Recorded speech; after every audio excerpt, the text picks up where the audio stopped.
It's my deep pleasure right now to introduce our next speaker. And I'm in love with him because he let me move him all over the schedule, the agenda, several times. And he has remained, although he might not call himself a Taoist, I think. Move the slides. Oh, sorry. Thank you.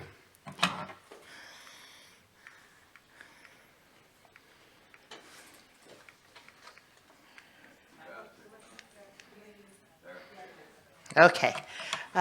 Dr. Small is a treasure.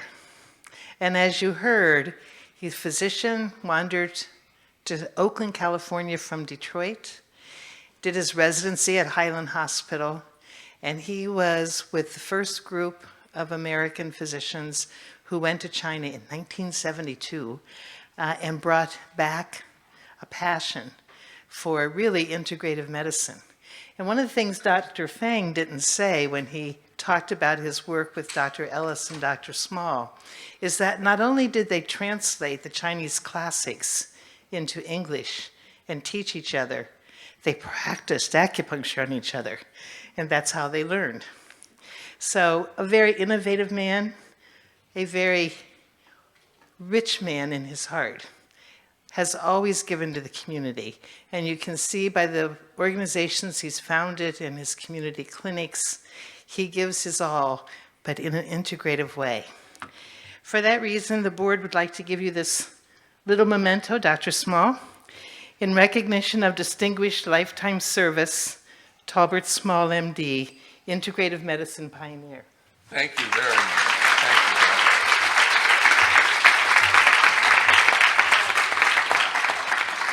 So you just push this one, or do you want someone to push for you? I'll push. Okay. And then the one you're speaking to on the left is what's on the screen. Okay. Thank you very much.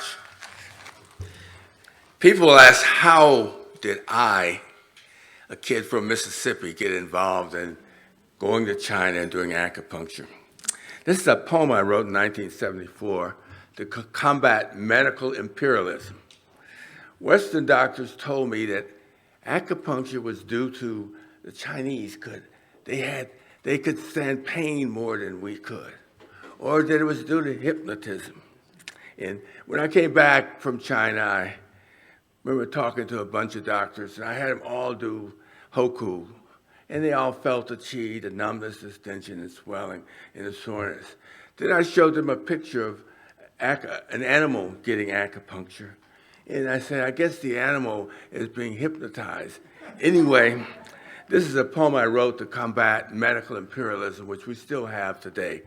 Phantom horse, winging its path through the sky, showering light upon the east, though masked from the west by cultural clouds of doubt. Yes, Westerners, cut away your cultural shrouds. Investigate the new changes. Don't ignore them. Now, how did I happen to go to China? Well, I worked with the Black Panthers. This is a picture of us, our group our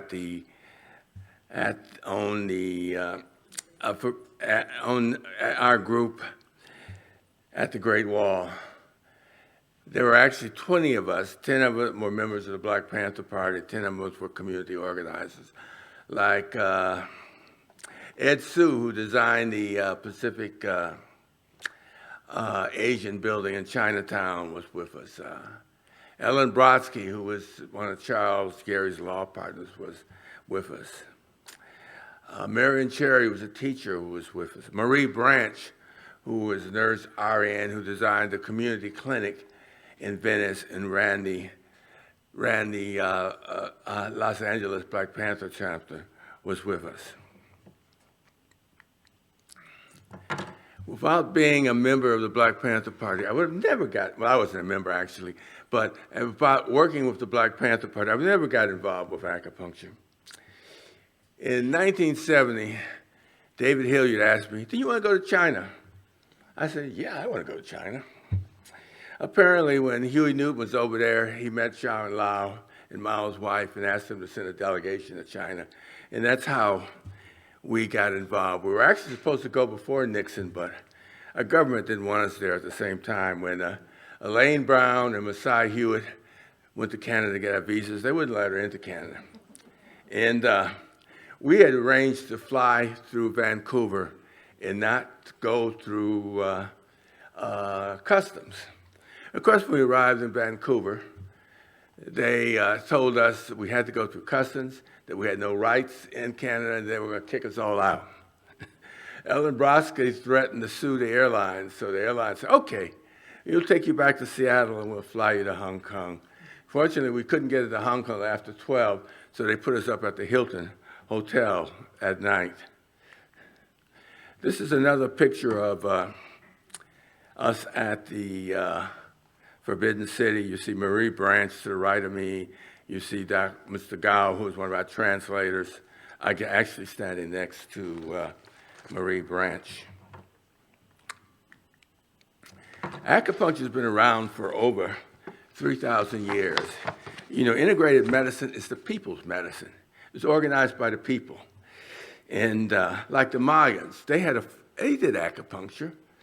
They used the needles from cactus, and they used fish bones, and they actually had a form of looking at the pulse and the tongue.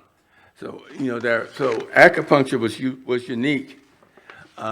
This statue I'm showing is a bronze figure from 1443 A.D.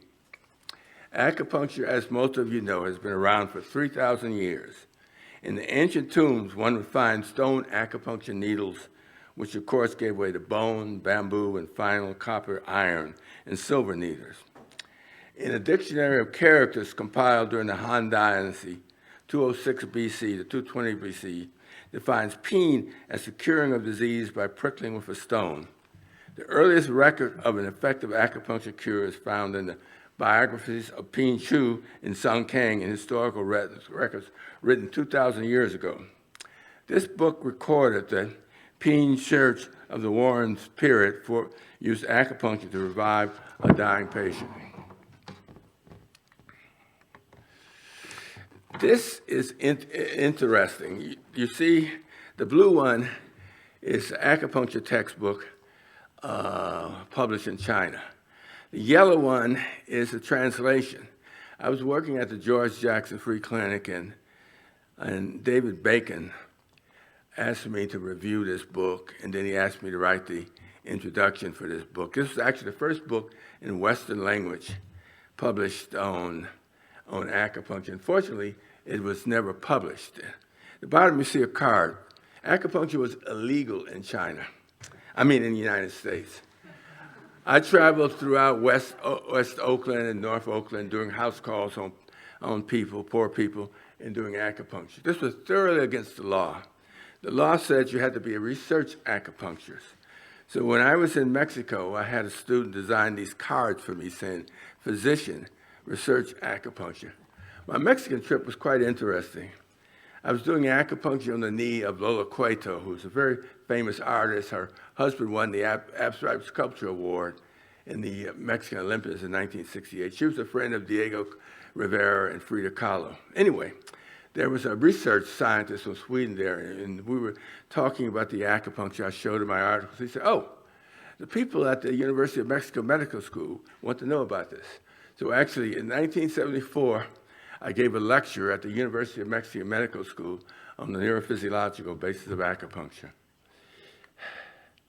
These are two articles I wrote in 1974. When I came back from China, I really wanted to know how acupuncture worked.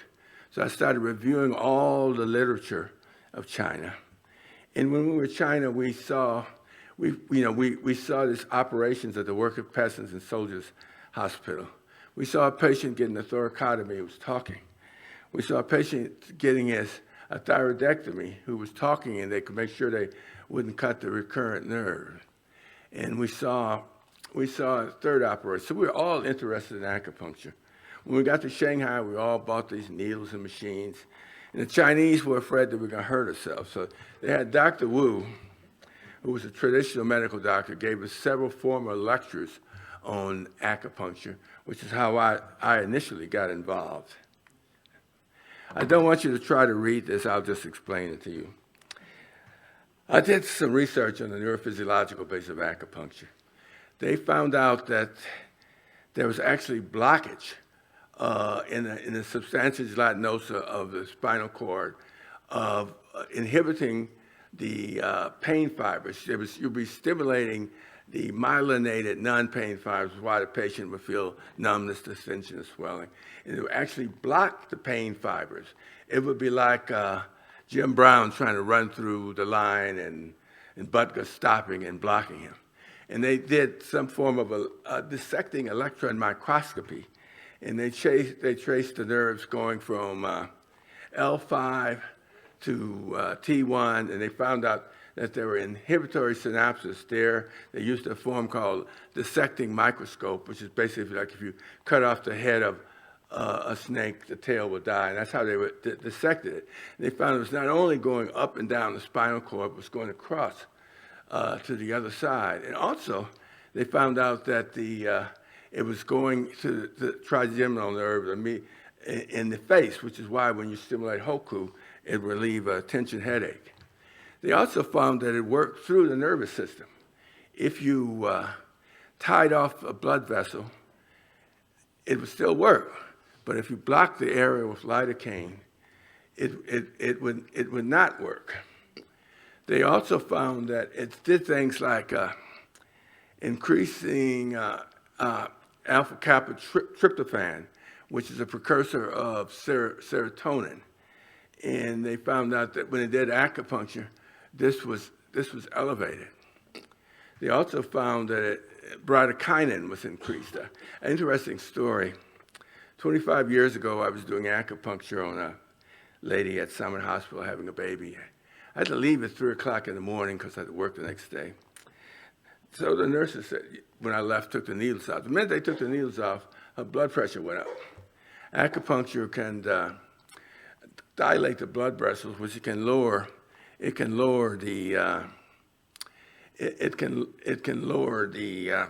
blood pressure.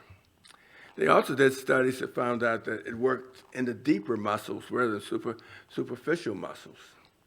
And they did studies using EEG that found that the alpha wave, which is a slow wave, 8 to 12 cycles, which is used for relaxation sedation, they would do a study, and it was boom, boom, pain. Then they would do the acupuncture, and the alpha waves would come out. And they found out that certain frequencies would do it. If you did a lower frequency, it would work. If you did a higher frequency, it would not work. So they had done a lot of research on acupuncture, which I published in this article, The Neurophysiological Basis of Acupuncture. Then we had seen these operations in China, so I was curious about acupuncture anesthesia. They had told me that between 1966 and 1972, they had done 400,000 operations. It started off in 1958 where they were doing operations on the breast. And it's not really anesthesia, it's actually analgesia. I found out that they use lidocaine when they sometimes going through the skin, or I remember they were pulling up the stomach and they used lidocaine. So it's incomplete anesthesia. They told us at the Workers' Peck and Soldiers Hospital that it was 90% successful. When the AMA reviewed it, they said it was 30% effective. It has some advantages and disadvantages. Advantages, obviously, the patient is awake. If you're doing an operator on the thyroid, you can talk to the patient, it won't recur the recurrent nerve. If you're operating on an acoustic neuroma, you can talk, you're not damaging the facial nerve. It also has lots of disadvantages. It's incomplete analgesia. It doesn't have the muscle relaxants that you do with regular acupuncture. It actually works above this diaphragm better than lower diaphragm. And they found out that you had to stimulate the patient electrically for 15 to 20 minutes before you could do the acupuncture. You have to realize in 1972, China was a very, very poor country.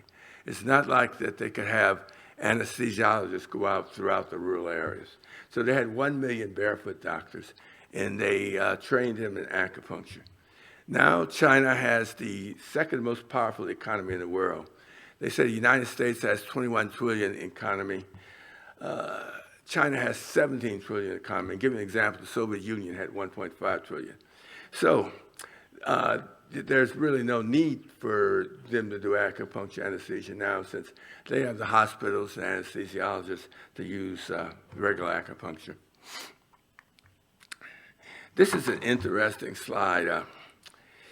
They did acupuncture. They took a patient who was a rabbit who was getting pain, and you could see the pain fibers. Then they once did acupuncture, and you could see the slow alpha waves coming, and the slides of what, 3, 20, and 3, right after 3 and 20 minutes after. And they did, it doesn't show it on the slide, but they did it using, this was done at 60 cycles. They did it at a higher frequency of 1,680, and it didn't work. They found that higher frequencies didn't work, but lower frequency did work. As I said, we were guests of, somebody doesn't want me to give this talk. As I said, we were guests of the Chinese government. We went to, at that time we called it Peking, Shanghai, Yan'an, and Nanking. And this is a picture of us at the Forbidden City, which had about 5,000 rooms. They said the emperor never went in one room twice. And we visited the Forbidden City. Most of the jewels are in Taiwan, because Chiang Kai-shek took them when he went to Taiwan. You see Marie Branch in the gray, the nurse. And you see Marion Cherry standing next to me. She was a teacher. And we actually had wined and dined at the Great Hall of the People. Gang Biao, who was in charge of the foreign minister, actually lectured to us. He lectured us about why they let Nixon go to China. He told us that they were going to join the Olympics. They told us that they were going to eventually recognize Bangladesh, because they thought the Bangladesh people were persecuted. As I said, we visited hospitals, schools, factories. And this is a children's palace, which is like a daycare for children. What astonished me was we saw kids doing acupuncture on themselves at Hoku and Susan Lee, and that was very incredible. See, Alex and I go back a long way. In 1972, we would meet once a week at the West Oakland Health Center, and using the book Basic Acupuncture Techniques, we did acupuncture on ourselves and on each other. And that's how he and I both got involved in acupuncture. I actually have slides of people getting thoracotomy. This one's called the China Reconstructs of a patient having thoracic surgery and doing acupuncture. Here's another picture of me in the Forbidden City. One of my things when I was at a pain conference just a few years ago, where the pain expert says, we believe that the seductive power plays a factor in acupuncture. Acupuncture is done in horses, donkeys, cows, cats. And I would always show this slide and said, this is a hypnotized horse who, because the horse is very stoic, he's able to have acupuncture. And I used to show this slide when I talked to doctors about the stoic horse. Like I said, we visited University of Peking. We visited all the hospitals. We were guests of the Chinese government.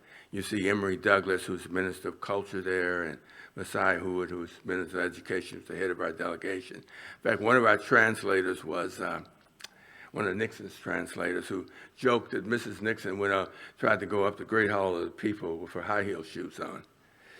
Okay. I used acupuncture in delivering, and basically when people were having babies, I did acupuncture on them. This is a picture of my wife 50 years ago when I did acupuncture on her during labor. I did acupuncture on her for my 50-year-old daughter and our 41-year-old daughter. She's agreed to have us this picture taken, by the way. It's another picture of me at the Harriet Tubman Medical Office doing acupuncture on a patient. She also has agreed to have a picture taken. Oh, this is an interesting picture. Okay. To the right is Matullah Shakur. He was like a Robin Hood. He robbed from the rich to give to the poor. He used to rob brinks and banks, stealing millions of dollars. He took the money, he gave it to poor people in Mississippi, and he created a free acupuncture clinic in Harlem.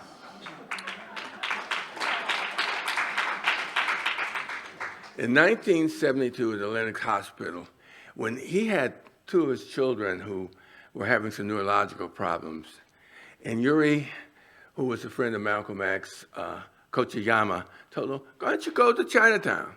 So he took his kids to Chinatown, and they were treated with acupuncture and got well. So he said, something's wrong with this. Something's right with this. So he went to Montreal and got trained as an acupuncturist. One of the first, his group was one of the first licensed African-American acupuncturists in China. And he was teaching, he was aware that neurosurgeons in Hong Kong found that they used acupuncture, patients needed less methadone. So he developed these points to do acupuncture on people with drug addicts, which was a big problem in the Bronx. I asked him, how did you develop these 5 points? And he said by trial and error. Anyway, he was teaching acupuncture, and he said they were treating around 300 people a day. And in 1972, he offered classes in acupuncture. One of his students was Michael Smith. Dr. Michael Smith published a paper in 1985, and the world gives him credit for creating the treatment of using air acupuncture to treat patients. He did not mention that he sat on a seat and was taught by Matullah to do this procedure. Matullah got caught, spent 30 years in prison. They were supposed to let him out after 30 years, but he signed his letter stiff resistance, so they said he was not sorry for his sins. They refused to let him out. When he was dying of multiple myeloma, they didn't want to pay for his funeral expenses, so they let him out of prison. He fortunately was able to spend at least 6 months with his family. I got a chance to meet with him and talk to him about his early work in acupuncture. And but no one knows that he developed this air treatment, which is used in 2,000 clinics throughout the country. Throughout the world. In fact, it's used in a lot of prisons in England, where they actually train the prisoners to use the beads and air acupuncture on themselves. I'd like to close with this poem I wrote called "The Healers." To the healers and their people who have the right to be healed. We are healers. We toil for years to learn the mystery of the human body. We nourish spirits from birth to the grave. We mend the bones. We sew the cuts. We kill the pain. We cool the fevers. We soothe the spirits. We are healers. We bring new life. We close old life. We pick the herbs. We needle away the pain. We cut out the cancer. We poison the germs. We calm the troubled minds. We are healers. We treat the whole body as one universe. We also treat each part of this universe. We keep the hearts pumping. We keep the lungs breathing. We know as long as life exists, we will be healers. We must all think of us as healers. And we must not have the imperialistic medical thing that looks down on anything other than Western medicine. When I was in China, they told me to go to Mississippi, where I was born, and study herbal medicine. You know, I would like to thank Dr. Osler, Dr. Fang, Dr. Matuki for scheduling this, and I think we should all give them a round of applause.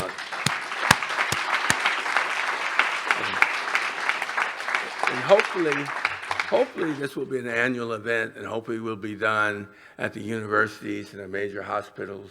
and we'll be down to knock down the walls of some medical imperialism. Are there any questions?